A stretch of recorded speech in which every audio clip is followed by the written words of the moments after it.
뉴욕 증시가 소폭 상승세로 마감을 했습니다. 중국의 돈줄을 막겠다. 네, 중국의 기업들이 미국에 상장되어 있는 것들을 다 상장 폐지시키겠다. 뭐 이런 형태의 얘기가 나와서 긴장감을 많이 만들었었는데요. 이런 것들이 살짝 완화되는 그런 분위기가 나왔습니다. 뭐 일단 뭐 그렇지는 않다. 네, 이렇게 얘기가 나오고 있고요. 아직도 고려하고 있는 것도 아니고 최근의 보도가 부정확하다. 뭐 이런 식의 얘기를 했다고 합니다. 자, 하루 만에 이렇게 말을 뒤바꾼 이유들 어떤 것들이 있는 것인지 한번 알아보도록 하겠고요. 진짜 미국의 속내는 뭔지 한번 생각해 보도록 하겠습니다. 이번에 삼성전자가 5G 장비로 일본에 수출을 따냈다고 합니다. 도쿄 올림픽에 공급될 장비들인데, 자, 그 금액이 이제 2조 원대가 넘는 금액이 나오게 되는 거고요. 또 상당히 의미가 있는 게 지금 화웨이를 제끼고 들어가는 그런 형태의 모습이라서 또 일본과의 마찰이 있는 상태에서 삼성전자가 그동안 노력했었던 것들에 대한 결과가 나타나는 것 같습니다. 그래서 여기에 대한 부분들 자세하게 알아보도록 하겠습니다. 자, 이제 본격적으로 4분기 시작입니다. 어닝 시즌이 돌입하게 되면서 자동차 관련주들의 움직임들이 굉장히 좋다라는 얘기가 나오고 있고요. 화학과 정유 쪽에서는 안 좋은 소식이 전해지고 있다라고 합니다. 자, 왜 이렇게 이런 희비가 엇갈리고 있는지 알아보도록 하겠습니다.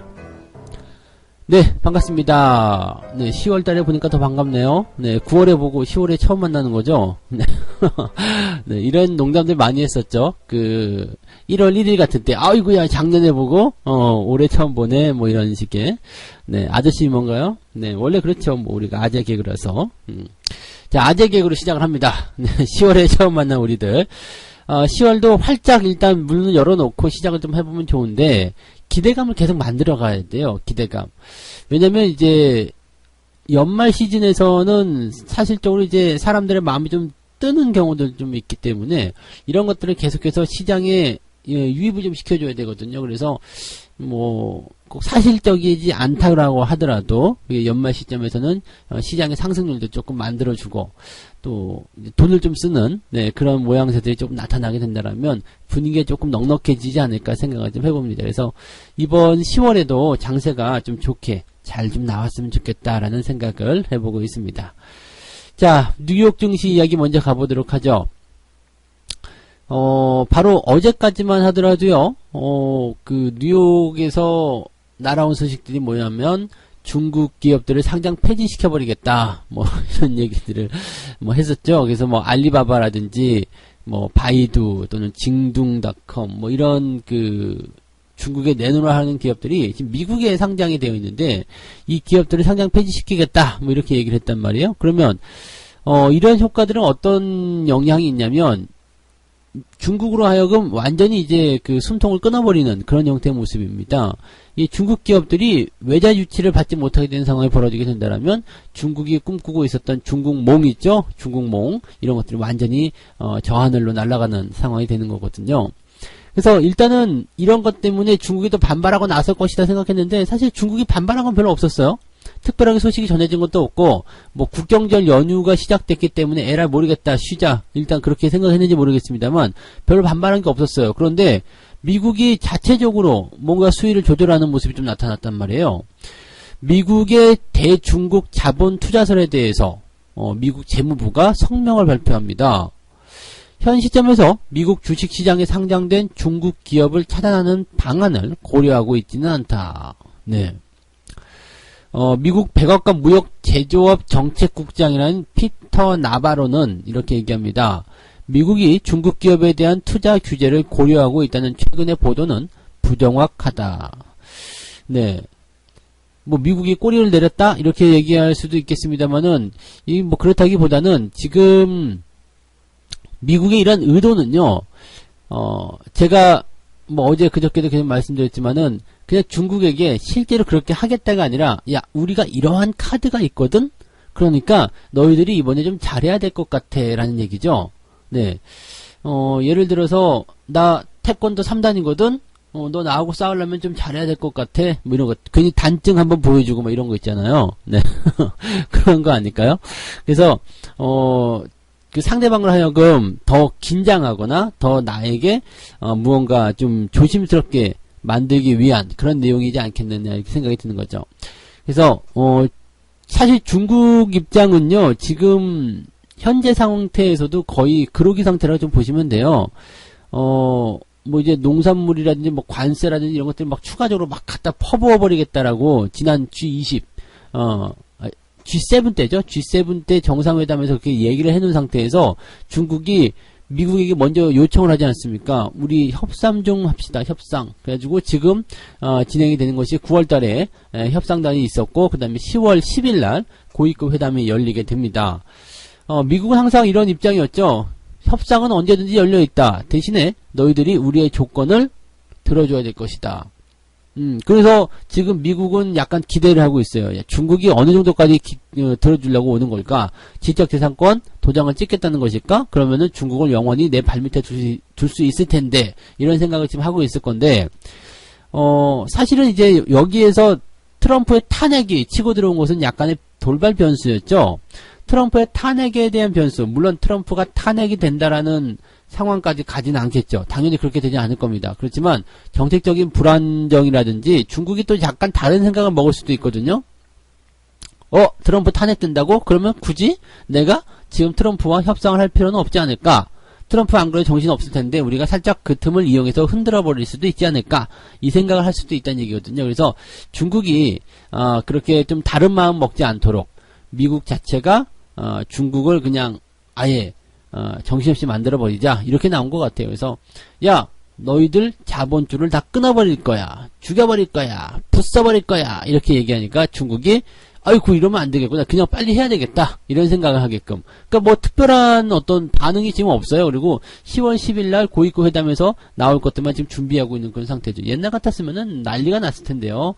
중국 기업 이렇게 뭐 상장 폐지시킨다고 그러면 너희들도 다 죽여버릴 거야, 없애버릴 거야, 뭐 이렇게 나올 텐데, 뭔가 대응에 대한 부분들이 전혀 논의가 되고 있지 않아서 그냥 미국이 나는 이런 카드가 있어 정도로 생각했을 테고, 중국은 몰라, 그냥 너희들이 그런 거 쓰든가 말든가, 지금 너희들이 원하는 거기에 맞는 협당한 그런 거 찾아내는 것도 힘들어라고 지금 중국이 계속 얘기하고 있는 것 같겠죠. 어쨌든 계속해서 커다란 무기들을 가지고 협박하는 미국, 그리고 거기에서 이제 어떤 식으로 어떻게 하면 조금이라도 유리하게 중국에게 유리한 협상을 이끌어낼까 고민하고 있는 중국, 이렇게 우리가 생각하시면 되겠습니다. 그래서 지금 뭐 금융시장이 이런 그 말 한마디에 왔다 갔다 하는 것도 좀 웃기긴 합니다만은 그만큼 사안이 중요한 내용이라서 아무래도 이렇게 움직임들이 좀 크지 않나 생각합니다. 어쨌건 중국에 대한 투자 차단 우려감은 별로 중요하지 않을 것이다, 이렇게 생각하시면 되지 않을까요? 네. 자, 그 다음에 중국의 경제지표는 썩 좋지 않게 나왔습니다. 9월달 공식 제조업 구매관리자 지수가 5개월 연속 위축 국면을 이어갔다. 즉 5개월 연속 위축 국면이라는 것은 50 아래에서 놀고 있다라고 보시면 됩니다. 뭐 살짝 뭐 좋아졌다라고는 하는데요. 네, 그래도 역시 50 아래 위축 국면. 네. 어쨌든 마이너스. 네. 적자가 조금 줄어들었다고 하더라도 적자는 적자, 이렇게 구분이 되는 것처럼 지금 어쨌든 중국의 제조업이 계속 좋지 않다라고 이야기가 나오고 있습니다. 그래서 경제지표가 이렇게 하락하는 것에 대해서도 중국 정부가 계속 민감하게 좀 생각하고 있을 것이다라는 생각을 좀 우리도 해봐야 될 것 같네요. 참고하시고요. 자, 그 다음에 트럼프 대통령 탄핵조사, 뭐 이거는 뭐 방금 전에도 말씀드렸지만은 탄핵이 될 만한 가능성 많지 않습니다. 근데 이제 민주당이 조사를 진행하고 있다는 거, 이것은 일단 불안 요소이다. 뭐 이 정도는 우리가 알고 계시면 되겠고요. 한 가지 이제 조금 불안정한 요소가 뭐였냐면 공급관리협회 ISM이죠. 여기에서 나온 이제 시카고 구매관리자 지수가 발표가 됐는데 이게 47까지 떨어집니다. 그래서 제조업 지수가 이렇게 47까지, 이 구매관리자 지수가 47까지 떨어지게 된다라는 것은 또 50 아래로 이렇게 밑돌게 되면서 굉장히 안 좋은 상황이 되는 거죠. 이 구매관리자 지수라는 것은요, 그냥 구매 담당자들에게 물어보는 경제 전망 이런 정도 생각하시면 됩니다. 그래서 야 경기가 좋겠냐? 네, 구매 담당자들한테 물어보는 거예요. 그래서 별론데? 라고 얘기가 되는 그 집계가 나왔을 때 이게 50 아래로 떨어지게 되는 거고요. 50보다 높게 경기가 좋은데? 라고 하는 사람들이 많으면 50보다 높게 나오게 됩니다. 그래서 쉽게 얘기하면 이제 100명에게 물어봤을 때 50명 이상이 좋다 그러면은 좋은 거고 50명보다 더 많은 사람들이 나쁘다 그러면 나쁜 거고, 이렇게 되는 거죠. 그래서 어쨌건 간에 뭐, 그렇게 간단하지 않지만은, 간단하게 생각하면 이 PMI 지수라는 게 그렇습니다. 그래서, 다시 이제 경기라는 것이 위축 국면으로 좀 들어가 있다라고 생각하시면 되겠네요. 그래서 미국이 이 구매관리자 지수, 또는 제조업 지수, 이런 것들에 대해서 지금 계속적으로 좀 안 좋은 형태의 지표 흐름을 보여주고 있는데, 이런 것들을 극복할 수 있는 것들은 이제, 어닝 시즌에서의 어떤 기대감, 또 4분기에서의 어떤 소비의 어떤 증가, 이런 기대감이라고 보셔야 될 것 같아요. 그리고 가장 큰 변수가 이제 미중 무역 분쟁이 어떻게 해소될 것이냐, 이렇게 보시면 되겠죠. 그래서 미국이 이번에도 공을 좀 들이고 있지 않나 생각을 합니다. 중국을 계속적으로 압박하는, 협박하는 그런 형태의 모습, 나오고 있기 때문에 중국이 이번에 어느 정도의 수준까지 또 협상을 내밀 것인지, 한번 들어보도록 해야 될 필요성이 있겠네요. 어쨌건 이것만 해소되면 다른 건 다 필요 없다. 이제 끝났다. 이렇게 보시면 되겠죠. 빨리 좋은 날이 와야 될 텐데 말입니다. 자, 두 번째 소식입니다. 두 번째 소식. 삼성전자가 일본 도쿄올림픽에서 3조 5천억에 대한 수출을 따냈다. 5G 망이에요. 5G 이제 통신 장비를 공급하겠다는 얘기입니다. 실제로 이게 삼성전자가 조금 대단하다라고 우리가 생각해 봐야 될 내용이 뭐냐면요. 작년까지만 하더라도요. 세계 시장 점유율이 6위에서 7위 정도밖에 안 됐습니다. 실제로 이제 시장 점유율이요.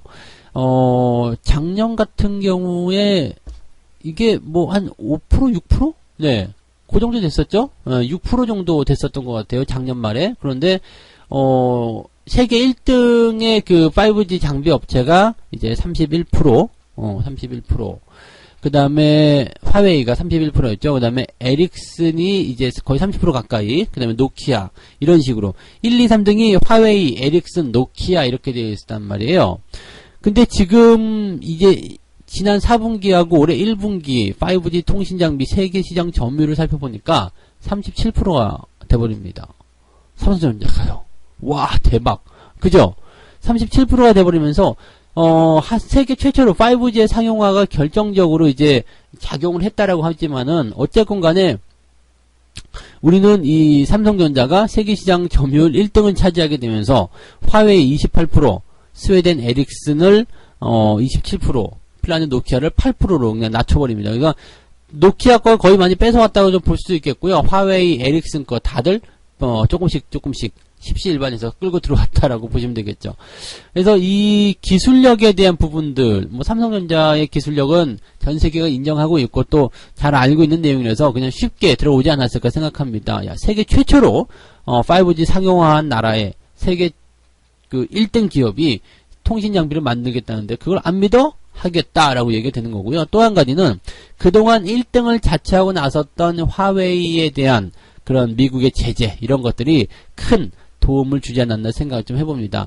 화웨이 장비는 이제 뭐 가격이 싸기 때문에 사실은 경쟁적인 부분에서 굉장히 부담을 주는 요소 중에 하나였을 텐데 이게 이제 스파이다 막 그러면서 미국이 그렇게 그냥 분탕질을 해놓으니까 다른 나라에서도 화웨이 장비 안 쓸래, 안 할 거야 뭐 이렇게 얘기가 나오고 있고. 미국이 우방국에게 5G 통신 장비를 도입하지 말아달라, 화웨이 거 쓰지 말라, 이렇게 얘기를 한 상태에서, 지금 화웨이를 죄고 있잖아요. 지금 부품 납품하지 마라, 이렇게 얘기 나가고 있기 때문에, 화웨이 거 쓰다 보면은 뭔가 문제가 생길 수 있겠구나, 이런 얘기가 나올 수 있겠고요.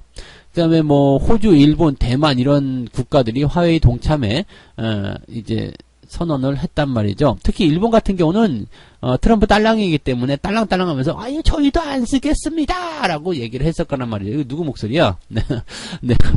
우리도 화웨이 거 안 쓰겠습니다. 네, 그래서 딸랑딸랑 했을 거란 말이에요. 그러면 일본 입장에서는 누구 걸 써야 되느냐? 네, 당연히 삼성전자 걸 써야 되겠죠. 네, 삼성전자 걸 써야 됩니다.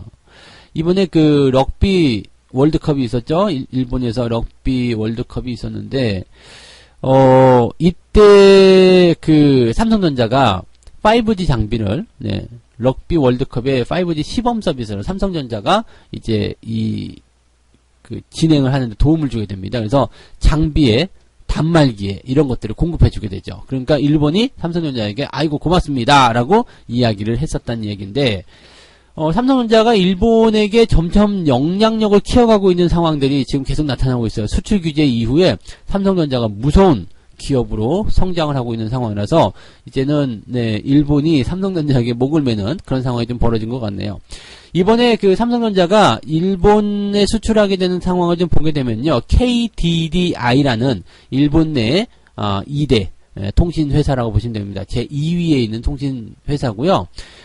서비스 커버율이 93.2% 정도 나오고 있습니다. 그래서 1위는 NTT 도코모라는 회사고요. 2위는 KDDI, 그 다음에 소프트뱅크, 라쿠덴 이런 형태로 이런 순서로 진행이 되고 있는 상황입니다. 그래서 이제 보통은 이제 내년도 봄에 내년도 이제 초반에 전부 다 이제 5G 상용화를 실시할 것이다라고 되어 있기 때문에 삼성이 만약에 이번에 도쿄올림픽부터 시작해가지고 꼭 뭐 KDDI만 공급해야 될 이유가 없죠. 장비이기 때문에 뭐 NTT라든지 소프트뱅크 이런 쪽도 지금 계속해서 만나고 있는 상태이기 때문에 아마도 이제 이런 부분이 커지게 된다면 더 큰 수혜가 나올 수도 있겠다 볼 수가 있겠죠. 지금 일본의 전체적인 이 시장의 규모를 좀 따지고 보게 되면은요, 이게 굉장히 큽니다. 그래서 2020년도에 378억 달러 45조 2,400억 원에 달할 것이다 라고 되어 있는 상태입니다. 그래서 지금 여기 도쿄올림픽에서 2조 3천억 원 이 정도 뭐 수주 따낸 거 이건 세 발의 피란 얘기죠. 그래서 지금 보면 이제 삼성 거를 쓸 수밖에 없는 상황이기 때문에 삼성 거를 또 써줘야 되는 상황이기 때문에 일본에게서 가장 큰 수혜가 삼성전자에게 또 들어올 것이다 라고 보여집니다. 그러니까 이거 전부 다 해서 먹는다라기보다도 이 세계 시장의 이제 5G 시장 규모가 45조, 그 다음에 일본의, 5G 시장 규모, 그 다음에 4G에서 5G 전환된 비용까지 합치면 일본에서만 무려 32조 원이 발생할 것이라는 얘기가 나오고 있는 거라서요, 이거는, 네, 대단히 큰 프로젝트일 것 같아요. 다 먹지 않아도, 여기서, 절반 정도만 챙긴다 하더라도요, 네, 15조 원. 와, 대단하지 않습니까? 그래서 이 정도라면은 해볼만 하지 않겠나 생각이 좀 드네요. 자, 어쨌건 삼성전자의 이런 움직임들은 앞으로 이제 삼성전자의 실적, 흐름들이 좀 좋아진다거나, 또 추세가 좋아진다거나 이런 데 도움을 좀 많이 주게 될 겁니다. 그리고 그러한 부분들은 증시에도 도움이 될 것이다 라고 생각하시는 게 맞을 것 같겠죠? 네. 자, 세 번째 이야기 가겠습니다. 어닝 시즌에 돌입했습니다. 그러면서 이제 기업들의 실적에 대해서 관심이 늘어나고 있는데, 자동차 쪽은 좋다, 반도체 또 괜찮다 이런 얘기가 나오고 있는데, 정유화학, 항공 이주들은 완전히 뭐 개판이다 이런 얘기가 나오고 있습니다. 지금 보시면 이제 대한항공 같은 경우는 이제 적자 전환했다, 일본 여행객이 감소를 했고 환율 도움을 안 준다, 뭐 이해를 해볼 수 있는 내용입니다. 여기에다가 대한항공 같은 경우는 뭐 워낙 또 뭐 그래도 많이들 타기는 타는데, 예, 좀 시민들, 이제 국민들의 입장에서는 에이 좀 막 이런 생각이 좀 들잖아요. 저도 대한항공 안 탄 지가 좀 오래되긴 했는데, 그렇다고 해서 뭐 대한항공을 타지 말라는 이야기는 아닙니다만은, 네, 그래도 뭔가 좀 개선적인 부분들이 좀 일어났으면 좋겠다라는 어떤 잡음도 많았었고 해서 대한항공에 대한 부분들은 좀 그렇게 보셔야 되겠죠. 그리고 여행주들이 일본의 어떤 그 영향을 통해 가지고 감소세를 좀 많이 보였어요. 물론 이제 동남아로 가면 되지 않겠느냐인데, 동남아로 가도 되죠. 가도 되는데, 이게 어떤 상황이냐면, 일본 같은 경우는 가까우니까, 뭐, 대한항공이든, 뭐, LCC, 이게 저가항공이든 간에 싸게 많이들 이용했을 수 있었단 말이에요. 국적항공기를. 그런데, 동남아는 일단은 거리가 4시간대 이상으로 넘어가게 되거든요.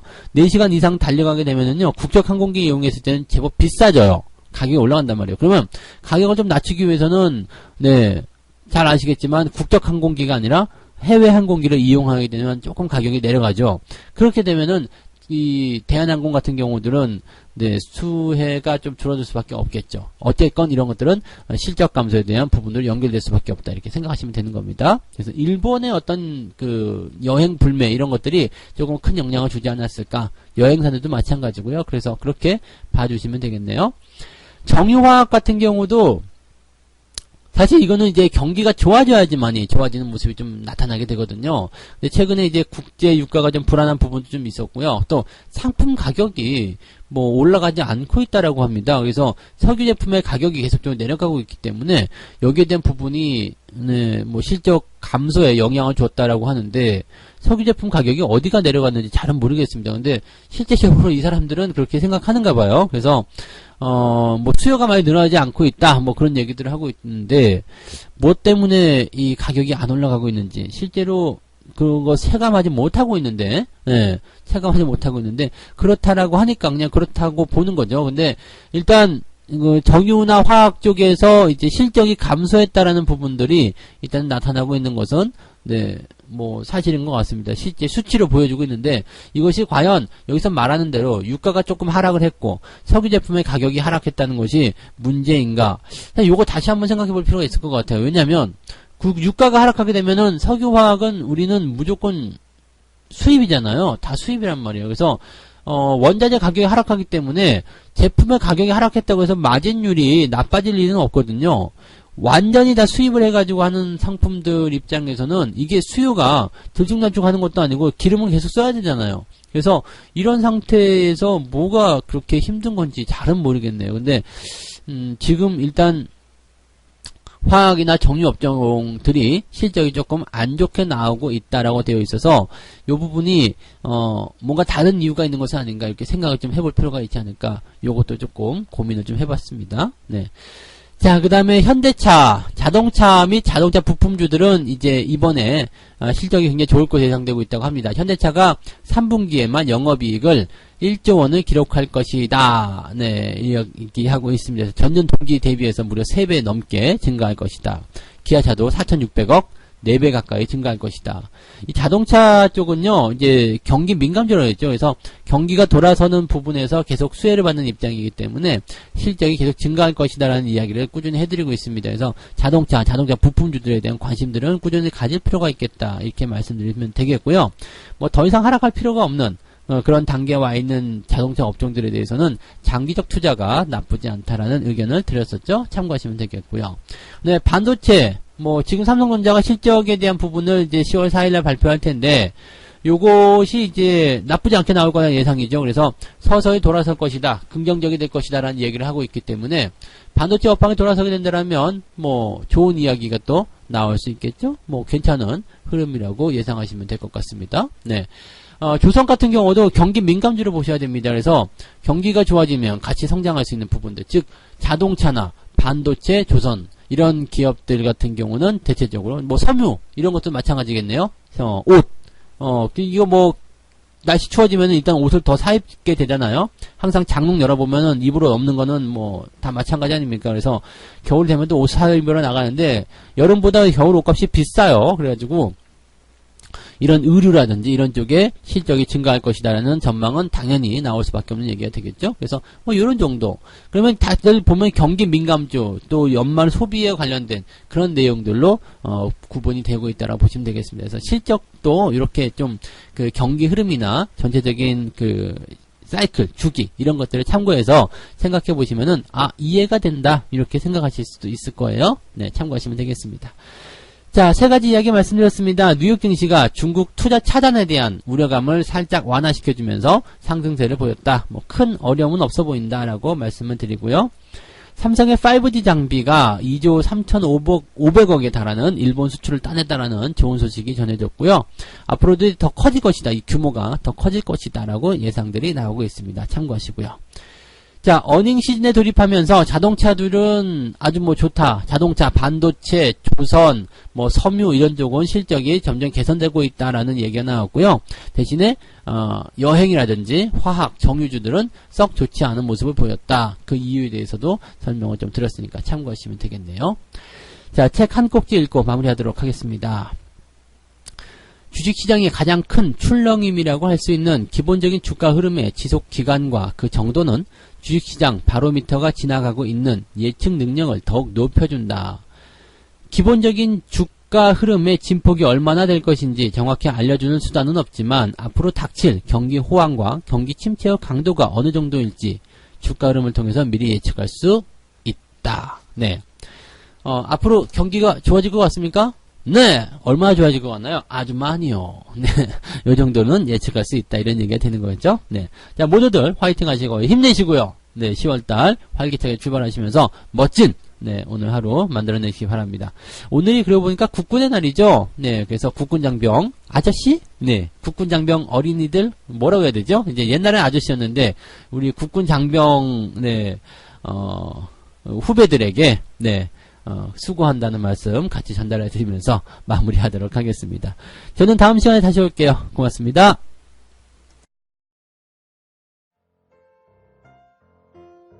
본 방송에서 제공되는 모든 정보는 투자 판단의 참고 자료이며 투자의 최종 책임은 본 방송을 이용하는 본인에게 있습니다.